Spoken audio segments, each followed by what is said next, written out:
The 2011 local government elections brought to you live and clear by the SABC. A very good afternoon and welcome to Newsbreak. We're coming to you live from the Mansfield Hall at the Durban University of Technology to speak to the youth as we rapidly approach the local government elections. The future's in your hands. That's the immortal message to the youth. But what kind of South Africa do they stand to inherit? A place where water's a dwindling resource, where electricity, food, housing, quality education and healthcare remain out of reach for many. The demise of the apartheid regime means that today you can study anywhere, sit down anywhere, say pretty much anything, or maybe even sing it if you choose to, and you have the freedom to dream any dream. But do you have a job? Do you turn to drugs, alcohol and crime to vent your frustrations?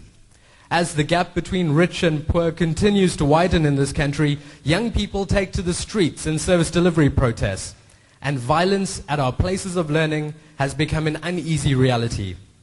The Independent Electoral Commission, the IEC, meant to entice the youth to vote through its catchphrase, "Love Your South Africa." 17 years into democracy, many students have mixed feelings when it comes to exercising their right to vote. KwaZulu-Natal has the highest number of new youth registrations for this election, with 241,841 people between the ages of 16 and 29 years of age now on the voters' roll. But will all of these youth embrace this chance to vote? DUT journalism students Noloyiso Mbelane, Sihle Imtembu, and Mazwi Mgobozi, together with Newsbreak's Nontobeko Sibisi and Prabashini Naika, uncovered the voices of the youth in this feature story.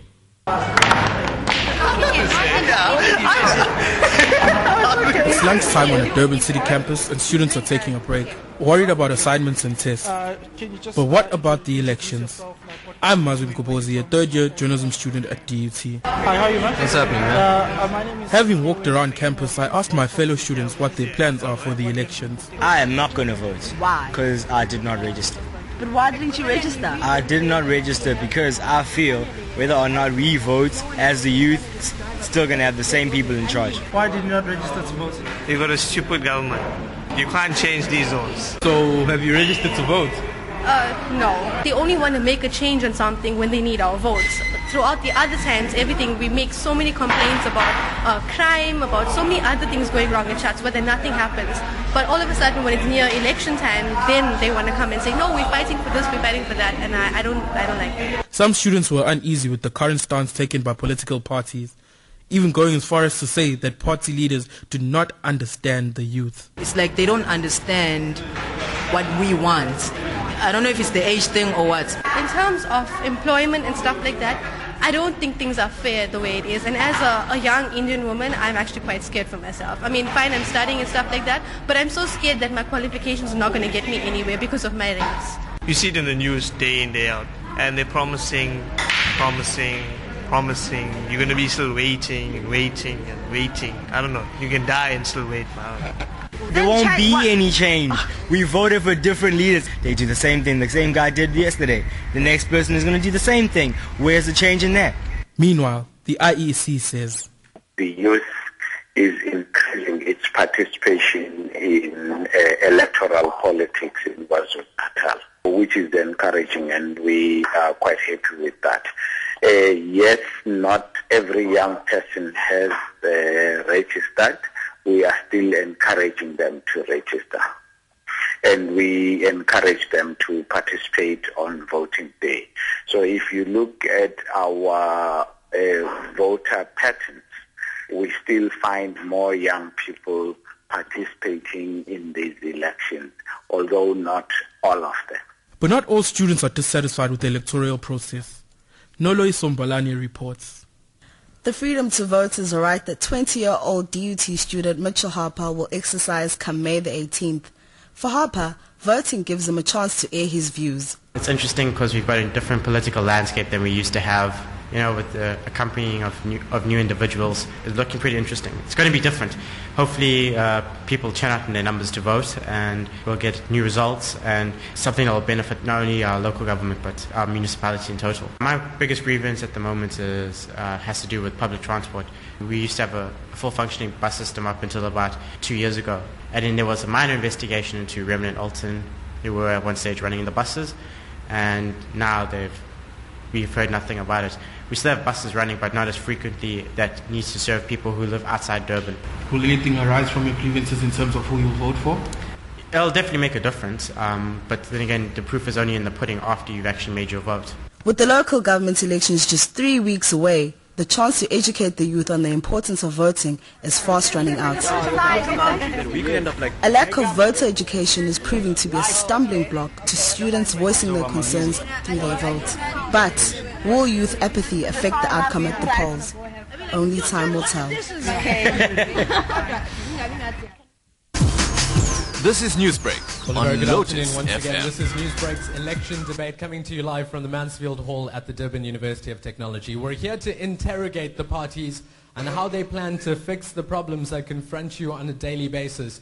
And as you can hear from students and young voices, they say promises and promises with no delivery. And there's a hope among them that this is going to change. Let's introduce each of the parties that are joining us here this afternoon, and we'll give them 1 minute each to make some opening remarks and really tell us why the youth should support them. From the ANC Youth League, we have Magdalene Munsami. Your 1 minute starts now.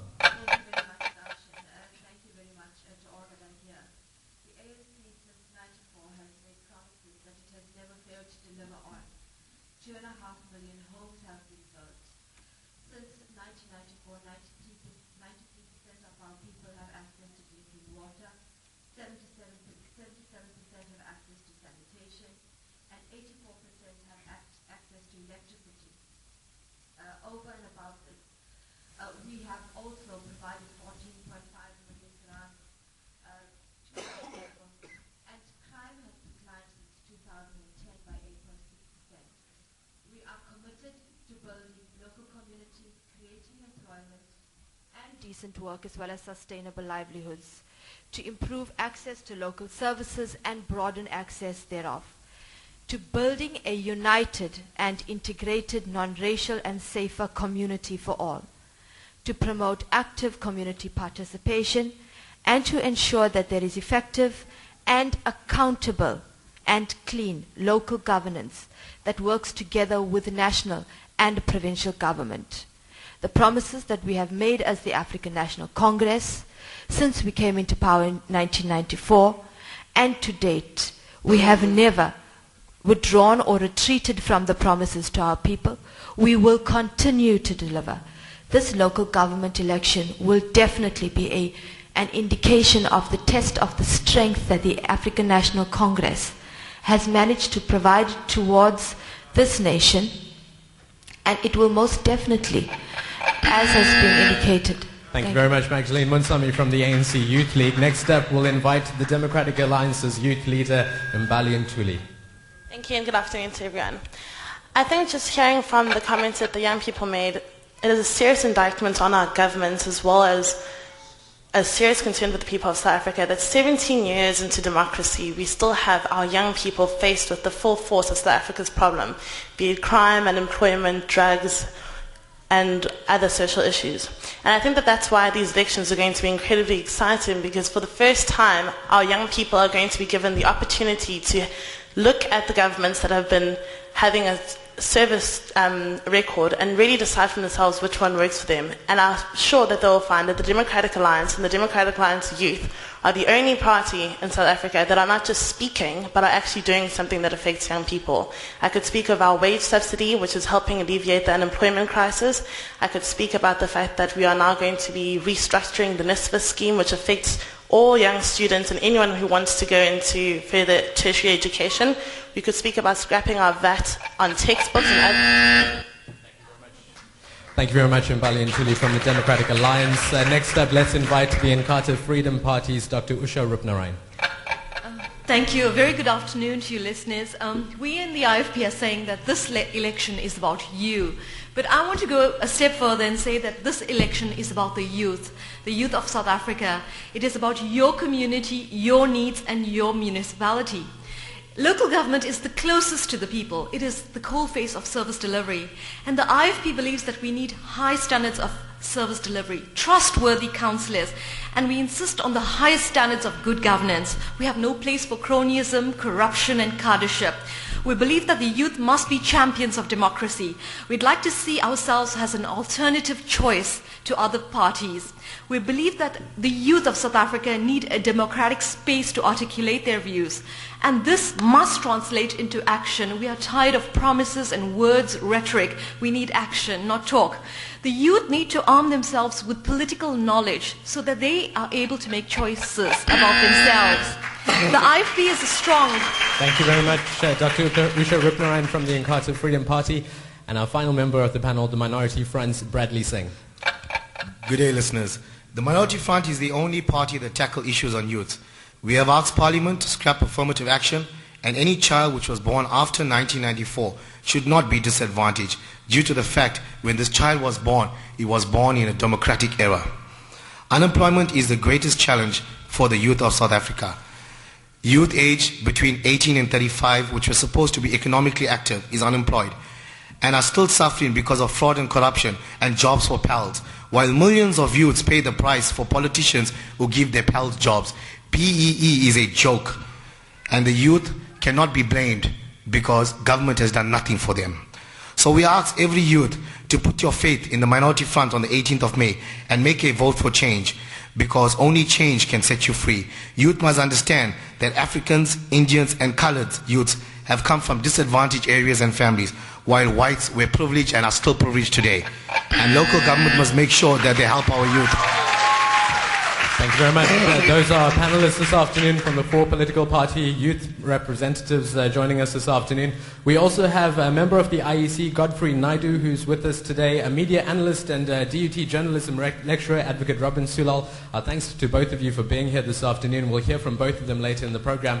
And also let me introduce the person assisting me here today, our moderator for this afternoon, independent political analyst, Dr. Lubna Nadvi. Do you feel these are the critical issues that the parties have identified this afternoon?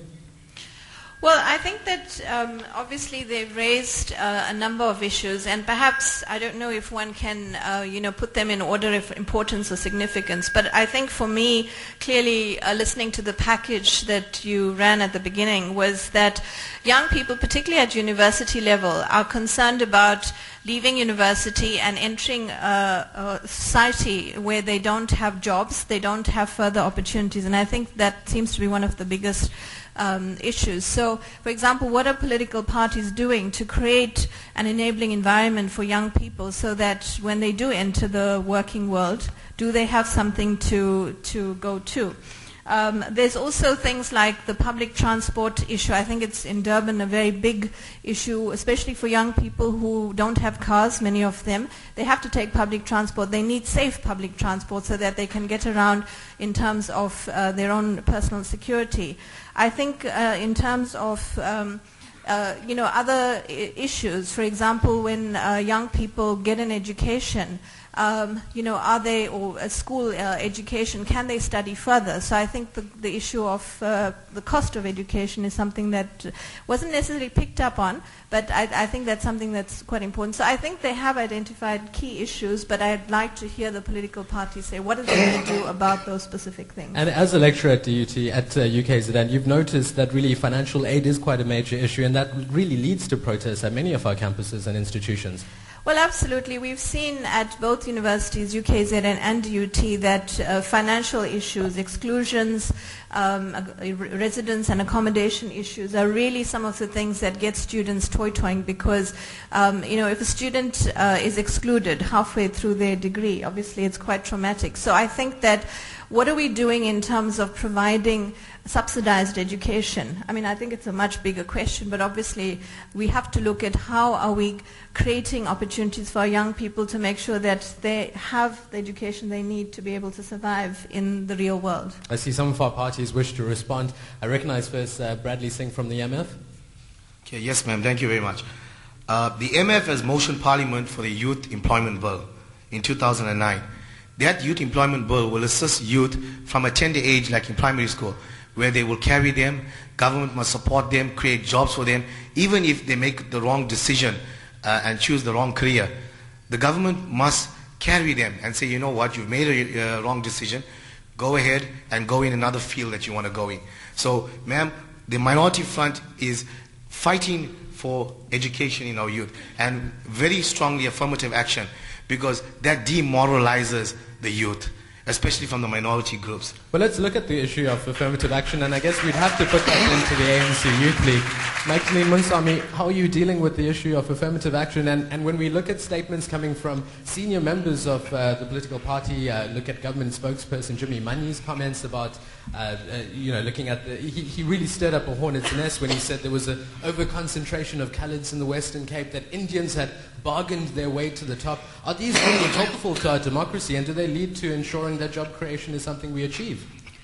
Thank you very much. I think one of the things is that we must be very honest about the history that we come from and the consequences that it has had in terms of the spatial planning of the country and how we live today, how we have lived in the past. I think that's the first thing as a society we need to understand.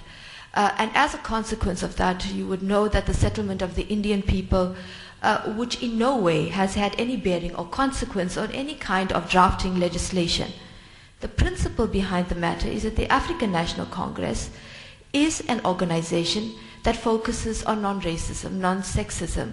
It focuses on unity, democracy and prosperity for all. Could I press you to respond to the question, though? Yes. How is this dealing with the unemployment crisis in this country?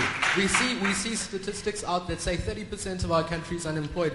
By some measure, the broader definition says it's near 40%. How are you tackling that when we talk about an over-concentration and Indians bargaining their way to the top? How does that lead to employment? Well, the first thing is that the unemployment crisis in the country is far more than 30%. It's actually beyond 36%. And most of those that are unemployed are young people. That is the reality. The reality is that the world over, twice, in all parts of the world, there continues to be unemployment. The reality is that this is not an organization that will isolate any individual. This is about blacks in general and African in particular. This is where we come from as a nation. In order to address the inequalities, we have to go through a process of addressing inequalities. All right, thank you very much, Magdalene Munsami. I recognize Mbali Tuli from the DA wanting to speak on that point. Thank you. I think from the Democratic Alliance's viewpoint, the most important thing that youth need right now is opportunities. Opportunities like we've spoken about to quality education, opportunities to being able to get employment after they leave school, opportunities to really fulfill whatever destiny or dreams that they have for themselves. And the only thing that you can really create in order to make sure that these youth are able to access opportunities is jobs and unemployment. And let's take care of NISPIS. So how is the DA going to do that? The Democratic Alliance is fully committed to making sure that wherever we govern, we create a wonderful environment where investors and businesses can come in and create jobs for the young people there. We believe in enterprise-driven economies, which means that we don't believe that the creating jobs is the job of the government. We do believe that creating the right atmosphere for business is the job of the government, and that will create jobs for the young people there. Let the government do what it has to, and let the businesses create jobs for young people. Your track record right now is only in the Western Cape. Can you really achieve It's not only in the Western Cape. Cape. We have a track record in various municipalities, and I can speak about the fact that in those municipalities, how we are making sure that young people have access to opportunities are by making sure that we have work and skills programs. We are building youth development centres. Just last week I was in Cape Town visiting a number of them, where young people in the Western Cape have now been given opportunities, whether they have matric or not, to make sure that they get skills so that they can employ themselves. And those are the kind of tangible things that we need from our government and we need from political parties to show what exactly they are doing for young people. And that's what the Democratic Alliance does. Thank you very much from the DA. Dr. Usha Rupnarayan, I see you want to engage on this topic. Yes, I just wanted to interject when the speaker from the ANC. It's sad when you have the president of the Youth League going around singing racist songs and you claim to be a non-racial party, and also you have this entire debate You have this entire debate about nationalization of mines and BEE, yet we're supposed to talk about YEE, youth economic empowerment and youth economic opportunities. It can't be narrow-minded and set down just for one specific group or those who are well-connected or carry an ANC card. It has to be all the youth of South Africa, irrespective of race, color, gender. Bradley from the MF. Thank you, Darshan. Darshan, the representative from the ANC has not answered the question about affirmative action. Affirmative action is crippling our youth. And this city, which is run by the ANC, has a cancer, and they can't talk about, they're non-racial. You look at it. The Metro Police, for example, our Indian youth, the white youth, even the colored youth, they can't get a job in the Metro Police. They can't become firemen. And then you come and tell me that it's non-racial. It is totally racial. Scrap affirmative action and give every youth an opportunity to prove themselves. Let's involve our political analyst, Dr. Lubna Nadvi. We've heard from the ANC Youth League talking about really how they plan to create jobs in this country. They feel that we've come from a legacy where you need to recognize that our democracy was fragmented at a time, and we now need to look at that historical background and deal with it today, and perhaps affirmative action is the way of doing that. The parties seem to reject that assertion. How do you feel? Well, I think that there were 2 or 3 concrete proposals that were made. The DA was making the point that they believe in creating investor-friendly climate so that people will come and invest and create jobs. The MF was saying, well, we need to actually get rid of affirmative action because obviously it's not something that young people are able to, from their perspective, benefit from. And the ANC is saying, well, no, we need the affirmative action in place in order to correct and redress historical imbalances. So what you have is a number of contradictions there, and I think that what we need to do is to actually look at what is best for the South African youth. We brought in affirmative action for a period of time to address the racial or the historical imbalances, but are we going to have it there forever? I mean, that is the question that I think... Is it time for a sunset clause on affirmative action? The question that the parties may need to talk about is really, have we come to a point where we really need to revisit affirmative action, look at the impact that it has had on the broader South African community and youth in particular, because there are a lot of people who are not able to actually get jobs because they don't fall into the designated category. So I think it's an important issue, and it really does impact on, young people. 10 years from now, where are young people going to be if affirmative action stays in place? Magdalene Monsami, you heard from the MF there saying that we need to scrap affirmative action. Perhaps the quota system needs to be something that we relook at. How do you feel about that? Well, I think it goes back then to the very point that you were raising on the onset to suggest that we are now going back in terms of looking at how do we consider quotas in society. For me, I think that at this point, and it is a firm position, it is clear the majority of our people, and when you speak about issues of voter apathy, and the lady speaks about from the IFP issues regarding racial songs, I think there's a lot of miseducation in society.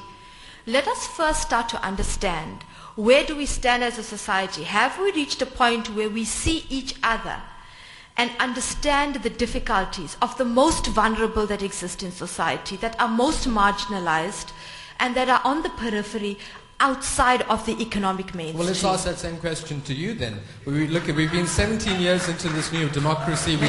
We look at the policies from government. The ruling party itself says that we should be eradicating the bucket toilet system several years ago. We have the indecency to call it a system where people have to defecate in a bucket and throw it over into a yard. Yeah. Why hasn't that been eradicated when you talk about dealing with the system of a historical legacy? Well, of course, you will know that we are vehemently opposed to any kind of human degradation. And if I can be allowed to speak, please. I think the reality, and that what we have seen in the Cape High Court just yesterday, where the Democratic Alliance goes out of its way, no, this is real serious politics. The reality is voting for... Can you manage your audience, please? You are protected, and believe me, the listeners at home can hear I you think clearly. the reality is that a vote must be an educated vote, a vote that understands. This is not about saying where the minority front says a government must guide a person from A to B, where they can't decide whether they've made the wrong choice. This is about active participation participation by the individuals in society. We must be able to take ownership for our actions, whether as individuals or as a collective in society. And for as long as we as the African National Congress say we want to create a sustainable environment, take the 9 billion rand jobs fund that is being proposed, whereby you are creating new jobs. Over and above that, you are creating a system whereby there is economic initiatives. Now that is an opportunity for every individual, Magdalene, as thank you very opposed much. to throwing ideas in the sky. Magdalene, thank you very much. Let's refer to our guest from the IEC, Godfrey Naidu. You've had a chance to listen to what the parties have had to say in their opening remarks, and of course there is a need for the youth to that have registered in this election. We talked about KZN having the highest number of registrations, but of course the next hurdle is going to be to get them to stand in those queues come May 18th and prepare to mark their X on the ballot. Are these parties doing enough to capture that interest? Thank you, Darshan. Good afternoon to the audience and listeners. Yes, I think to date that political parties have matured to the extent that they are targeting our youth. And I think the audience here present is, I think, testimony to that. We, within the Electoral Commission, have to foster public participation and to deepen democracy. And platforms like this, created by media, and especially the SABC, is party to that, and therefore we'd like to be involved on a continuous basis. Now, how have we, as the Electoral Commission, started engaging with youth? We start registering at age 16. It's very important that at age 16, the youngster is still in school. And at that age, you are inculcating to them certain values and norms that when they turn a voting age, which is 18, that by then they have an understanding, a bigger understanding of not just voting, but democracy. Why the need to vote, and why the need for youth to vote, especially. Now, since the 2004 elections, we've intensified targeting the youth participation through schools and through institutions of higher learning. Over and above creating mechanisms for one to register and vote, we engage with institutions and we engage with schools. We conduct what we call learner council elections within schools and assist them in that. And these institutions, including this institution, DUT, we've engaged with them to conduct SRC elections, where we give them both technical and logistic advice on how to conduct the elections. And we know that sometimes these elections do not go without any questions. Godfrey, it is of course a very difficult job that the IEC faces in capturing the interest among the youth.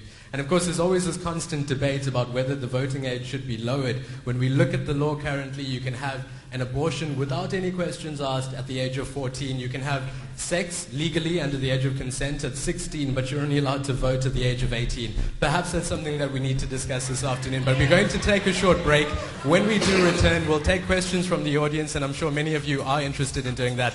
We'll be back after this very short break. You're listening to Newsbreak, coming to you live from the Mansfield Hall at the Durban University of Technology. I'm Darshan Midley. We'll be back after this. Your favorite India in Style is back at Sahara Kingsmead Cricket Stadium in Durban from the 21st of April until the 2nd of May. Goods from India, garments, handicraft, footwear, jewelry, kiddieswear, home decor, gift items, astrology and much more. Free parking, tantalizing Indian cuisine, loads of entertainment for the entire family including kiddies rides. Remember, India in Style at Sahara Kingsmead Cricket Stadium, 21st of April until the 2nd of May. It's a shopper's paradise. The following party election broadcast is brought to you in terms of the ICASA regulations governing the election period.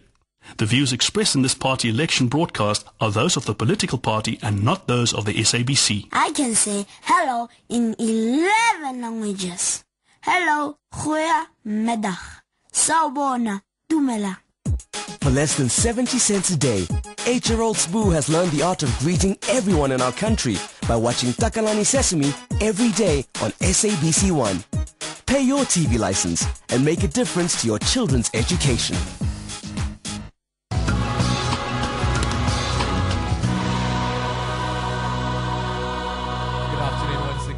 We're coming to you live from the Durban University of Technology. Thank you so much. You're listening to Newsbreak, one of our election debates, and we're very glad to bring you this discussion this afternoon. We have questions from the audience, and I understand we have DUT journalism students that would like to ask us a question. My name is Mazwim Kopozi. I'm a final year DUT student. We have seen a number of student protests over the past few months. The biggest concern there has been financial aid. What is even more disconcerting is the inability for students to find jobs as young professionals. This is essentially a problem because they have to pay the money back when they receive the financial aid. What are the political parties doing to address our concerns in terms of job creation collectively if we are all your issue as the youth? We've had a number of parties talk about that, but I know Bradley Singh from the MF would like to respond to job creation, particularly as we have had this conversation. Okay, thank you, Darshan. You see, this election that's coming up is a local government election. And this eThekwini municipality must create a youth committee where it can look at employment for youth, and especially youth. Because remember, Darshan, today's youth is South Africa's future tomorrow. So this youth that comes out from university now must have employment, but they need politicians to create that employment for them. Government employs the most people. Yeah, a lot of rhetoric often coming from political parties, these sweet lines which sometimes belie which need a little bit more emphasis. Perhaps, Robin, here's an opportunity to bring you in. I mean, do we hear concrete answers coming from these politicians, or do we hear more of the same, more promises, more rhetoric? I think you're right. You know, if you've been scanning the media in the recent past, it's a lot about promises. It's lots of stories of intention. And I suppose, you know, you don't blame the media for writing about these stories of intention. And I'm of the view that the media should be reporting on concrete stories, concrete issues. But if politicians provide stories of intention, the media is in no better position to report on those particular issues. And Balituli, do you have any concrete answers for us, any concrete promises that you can make this afternoon? Sure, I just want to respond to the DET student who asked the question about NSFAS and the process. The Democratic Alliance has actually restructured what we believe are the problems with the NSFAS situation, and we will be handing over our memorandum with the recognized policy to Bladen Zimande, the Minister of Higher Education, on the 12th of May. And in this memorandum, we've spoken about the fact that the reason we have so many student protests is because of the frustration of not being able to access proper financial aid for students, so that after they, at least tertiary institutions, they can't even get jobs. And what we would do is lower the threshold, first of all, for students across the board. Then we would implement and hope that we could have some sort of system where students could pay back the loans, either through service to the state and therefore also gaining skills and training at the same time. Mbali, thank you very much. I do recognize that Magdalene Munsami from the ANC Youth League would like to speak, and then we'll take another question from the audience. Magdalene, government last year undertook to say that no one academically capable would be excluded from tertiary education because of a lack of funding. But protesting students will tell you differently, that that's just a promise with no delivery. Is this just another example of promises which are unfulfilled? No, it's not. While the DA is still making proposals, we actually have policy in place. One of the policies of the African National Congress is that of free and quality education. The issue is that what needs to be done is to consider how then do we step into a plan of implementation, free and quality education that will be available to all, but of course the most vulnerable at priority. It becomes essential to understand also that outside of higher education, outside of institutions, universities, for example, you still have the ability to filter in further education and training institutions and to harness the vocational skills of young people. Education is a massive problem. It requires massive resources. That is the reality. Let's take another question from the audience. Good afternoon to the audience and to the panelists. Would you like to tell us your name and where you're coming from? Olisi, from the chairperson of the Congress of the People Youth Movement in KZN. What's your question, sir?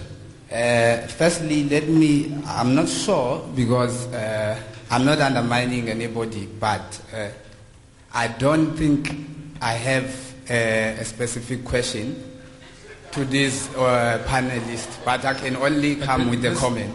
Okay, this is an opportunity for questions, so let's hear a question from someone from the audience. Does anyone have a question for these parties? Good day to everyone. My name is Siyabonga Hlela, a scholar at Durban High School, and I would like the Minority Fund to answer my question, please. Sure. School fees are very high, and is the Minority Fund fighting for no school fees? Thank you.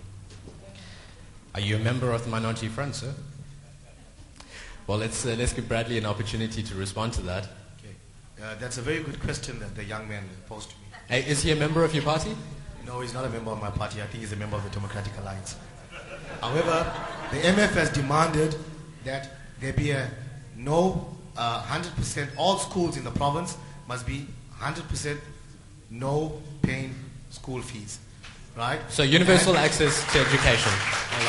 And also, in June this year, we won a great battle because schools who were ranked quintile 5 are now being leveled with all schools.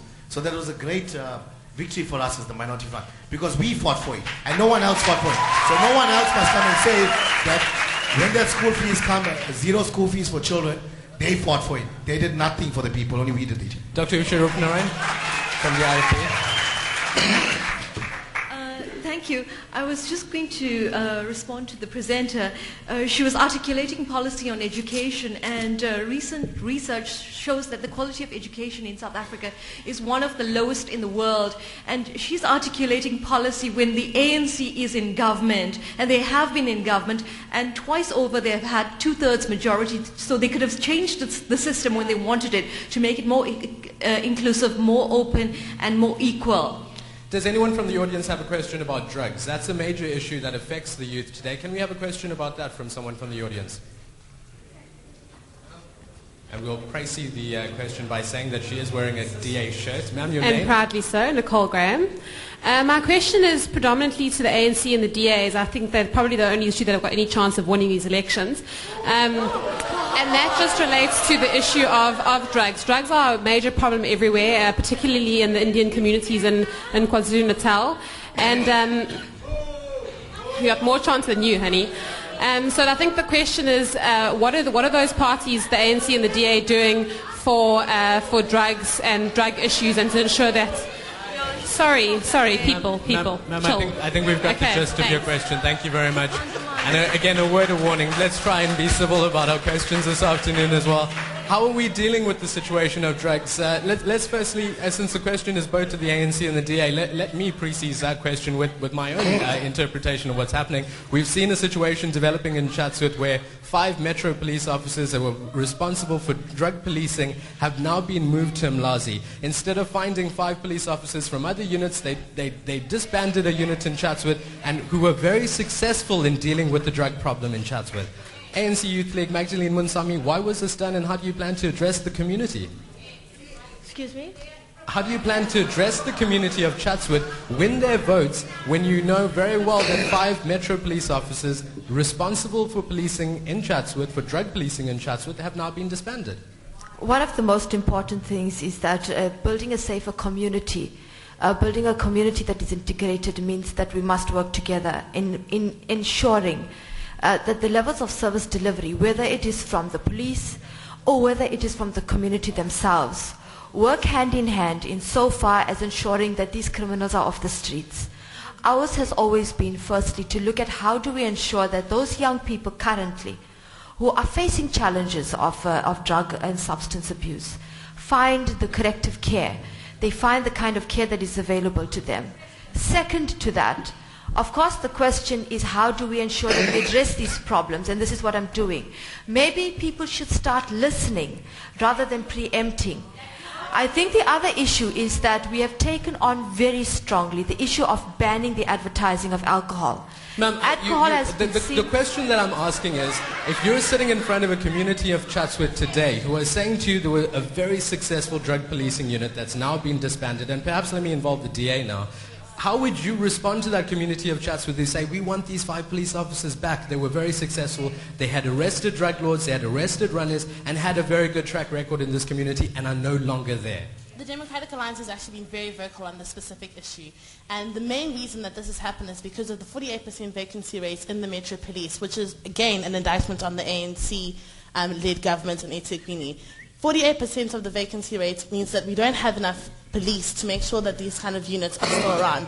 The ANC were the ones that scrapped the specialized units that would have been dealing with the narcotics that we have in areas like Chatsworth where it's very high. But if I could just speak about it in terms of drug use, in terms of young people, the Democratic Alliance has set up 4 centres in Cape Town where we now have outpatient drug unit facilities which caters and rehabilitates young people as well as helps them to go back into their communities and adapt as substance abuse victims. Mbali, thank you very much. We do have to go to another ad break, but let's involve our political analysts once again. This issue of drugs, constantly at every single debate, we've been all around the country. We've been to Maritzburg, Lenasia, Phoenix, Chatsworth, and we've constantly heard this concern from the community about drugs and the addiction among the youth. Do these parties really respond to these communities, or are we talking about national policy and what we plan to do? Pie dreams in the sky. Well, I think that political parties and civil society actually have to work together on this problem, because I think that, when you're facing lack of opportunities, unemployment, how do youth deal with that? They get involved in drugs because that's an form of escapism for them.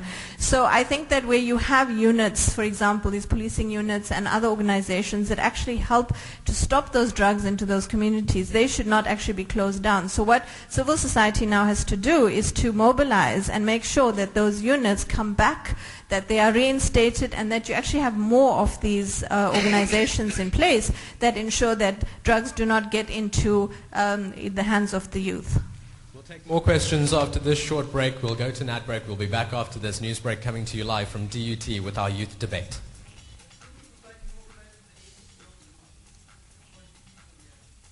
This party election broadcast was brought to you in terms of the ICASA regulations governing the election period. The views expressed in this party election broadcast are those of the political party and not those of the SABC. Hello, this is Raj Bansi of the Minority Front. Municipalities are suffering. There is fraud and corruption. There is no better life, but worse life. The Employment Equity Bill will affect 300,000 jobs, especially our youth. The MF is your only voice. On the 18th May, vote MF Tiger on 2 ballot papers. Unite and fight to save our cities. We demand fair treatment. We demand fair treatment. Thank you. You're listening to Newsbreak with Darshan Mudli. A very good afternoon once again. Thank you for joining our special Newsbreak broadcast coming to you live from the Durban University of Technology. We'll take more questions from the audience. Yes, sir. Hey, this is not right. So you have the mic. You are able to ask your question. Go ahead. I'm Begum. No, I won't bother to ask questions from the Democratic Alliance and the IFP because they stand opposed to what is unity in progress. I will pose my question to the Minority Front. Does the Minority Front understand the aim and the objectives of the affirmative action and the way it is structured? And they have ever read the Employment Equity Act of 1998? Because in this province of KwaZulu-Natal, when you want to implement affirmative action in the provincial government, majority of people who are benefiting through affirmative action because of the historical past that they were better equipped, they were better treated like Africans. It's Indian people. If you go to the provincial government, the people who are getting opportunity to be employed through affirmative action, 90% of them are Indians. If you come to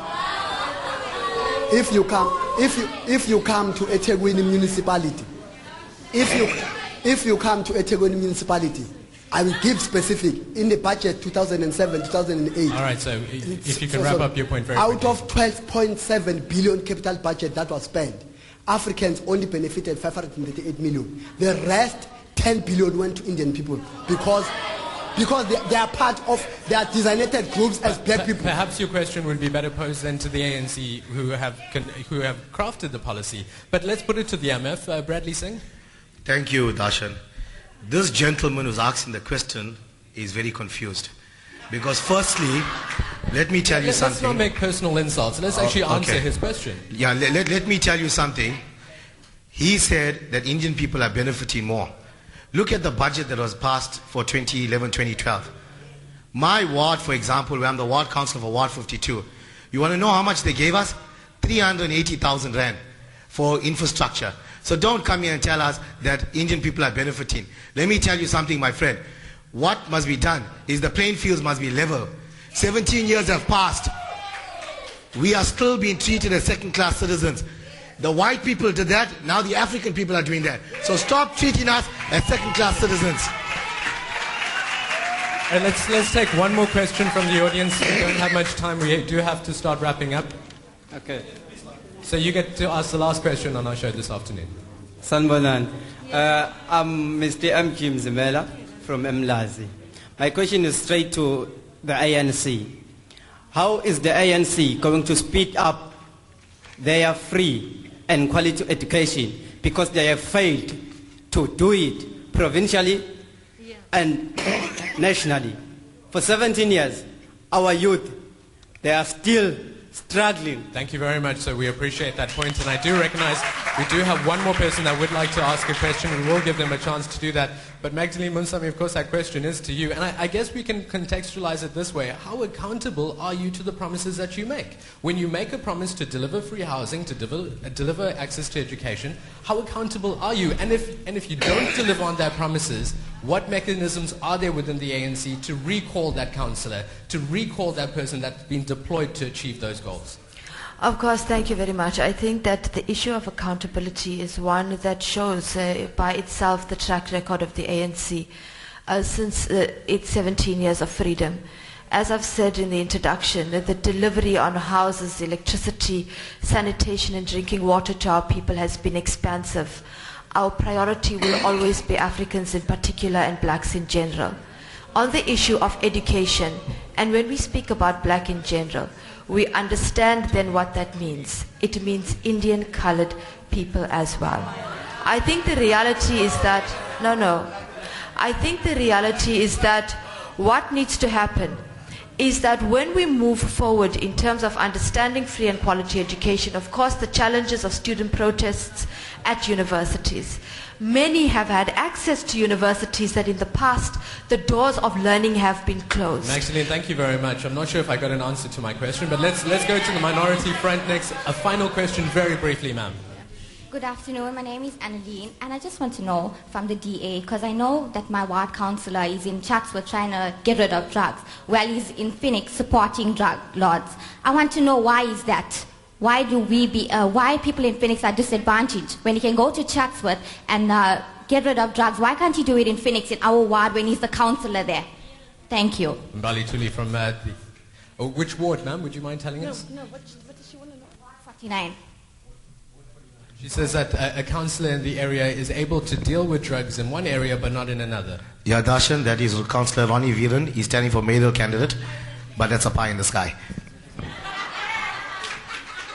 I'm afraid I'd have to have more context about the situation, but if what you're saying is that he's working in his ward to solve the crime there and the drugs, then... Mbali, unfortunately we're going to have to go to another question. I realize we do have a question from the IFP as well. Yes, I'm Bogodo Mbata from the IFP. Yes. Yeah. On the 2009 ANC manifesto, they've included driver's license as part of the national diploma qualifications. And till now, it's still a dream that has never been realized. When is that dream going to be the reality? All right, the second question. Unfortunately, we don't have time for a second question. Would you like to respond? Of course. The issue of driver's license has been a priority in as far as the ANC Youth League has advanced. As young people move out of their secondary and tertiary education, it is something that we have advanced as well as in the National Youth Development Agency. It is a priority of ours. I think one of the things that you must do is to go back to the resolutions of Congress of the ANC and go to the NYDA, your branch, your nearest branch, where you will be then provided with the relevant information to assist yourself on that issue. Thank you very much. Right. Thank you very much, Magdalene Munsami. We do have to start wrapping up our program. It's now just 5 minutes to 2. And I'll actually offer the question that we're going to ask our political parties to wrap up in their 30 seconds. Let's look to the future. Where do you plan to take this country in the next 10 to 15 years? I'll give you a chance to think about that answer as we invite, of course, our political analyst, Lubna Nadvi. You've had an exciting opportunity to listen to this. What are your final comments? Well, I think that obviously there are many issues on the table, and some of those have been answered substantively and some have not. But I think at the end of the day, my appeal would be to the young people of this country to actually hold your political parties accountable, because you guys, whatever they do today, basically is going to be what you're going to have to deal with in 5-10 years' time. So my appeal would be to for more young people to get involved in politics, because you guys hold the power in your hands. So I think that that's where it should be. But each of the political parties need to know that if they don't actually fulfill the wishes and desires of the people that put them in power, they won't have that power for very long. So those are my concluding comments. Independent political analyst Dr. Lubna Nadvi, thank you so much for joining us this afternoon. Advocate Robin Sulal, our media analyst, joining us this afternoon as well. Some of your closing thoughts. Just to re-emphasize what Lubna did say, that apart from engaging in the youth, I think it's important that the various political parties engage, embrace, and involve the youth from a very early age. And I think that's what's lacking. What's intriguing to me in the recent past is that political parties tend to only use the media when it comes to election time. And I wish what I would call during non-election time, political parties make use of the media. I think we'll have a better democracy, and I also believe that's when the youth can be embraced and engaged and involved more so. Advocate Robin Sulal, thank you so much for your time. Of course, we'll give our parties a chance to respond. They have 30 seconds each to respond to the question, where do we go in the future? What's going to be the plan to deliver on the promises in the next 10 to 15 years? We'll go in our reverse order. Minority Fronts, Bradley Singh, you're up first. Your 30 seconds starts now. Thank you, Darshan. Ladies and gentlemen, no matter what other political parties said, it is all hot air and lip service. The DA did not deliver, and a vote for the DA is a vote for oppression. The DA is only around election time. And after election, they put on vanishing cream that lasts 5 years. So on the 18th of May, vote Minority Front on both ballot papers, because only the Minority Front can save the city from the ANC. We are the real opposition and not the Toilet Alliance. Only the Minority Front is the real opposition and not the Toilet Alliance. Thank you very much, Bradley Singh. In Carter Freedom Party's Dr. Usha Rupnarayan. Thank you. What we've seen here today is the oxygen of democracy, and what is needed is transparency, accountability, and responsibility. Voters don't want buzzwords anymore. They don't want promises. They want action. They don't want talk. As the IFP, we're a party of integrity, a party of vision and hope, and the IFP will ensure honest, transparent, and effective service delivery. A vote for the IFP means no to corruption, no to cadiship, no to cronyism. Thank you very much. From the Democratic Alliance, Mbali Tuli.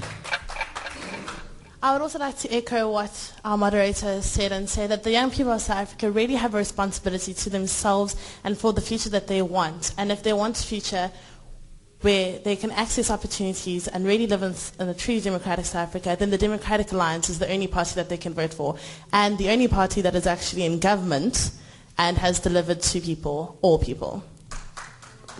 Thank you very much, Mbali Tuli. And our final speaker from the Youth League of the African National Congress, Magdalene Munsami. You have 30 seconds. Thank you once again for voting for the African National Congress on the 18th of May 2011 in the local government elections. The African National Congress has brought to you services, the gains that have been made since 1994. We will continue to build on the gains. We have provided you with the most well-developed, well-rounded and groomed cadres at the level of councillors that will provide efficient services to our people. Once again, we welcome you at the polls and thank you for voting African National Congress. Thank you very much, Magdalene Munsami, and thanks to our panel and from our entire Newsbreak team and our technicians who've assisted us today, and to DUT for providing us with this hall. From myself, Darshan Woodley, and our entire team, have yourself a great afternoon. Stand up and be counted on May 18th. Goodbye. Deepen democracy. Vote 18th May 2011. This message was brought to you by SABC Radio.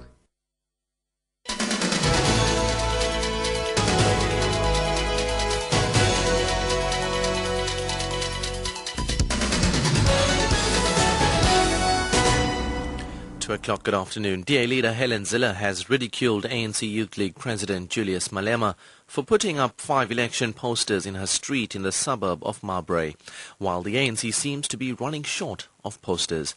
Zille has asked Malema not to waste posters, as nobody in her street will vote for his party. Yesterday, Malema was campaigning in Zille's residential area and was seen putting ANC flyers in her postbox. Zille was speaking in Mitchell's Plain, where the DA unveiled its delivery bus.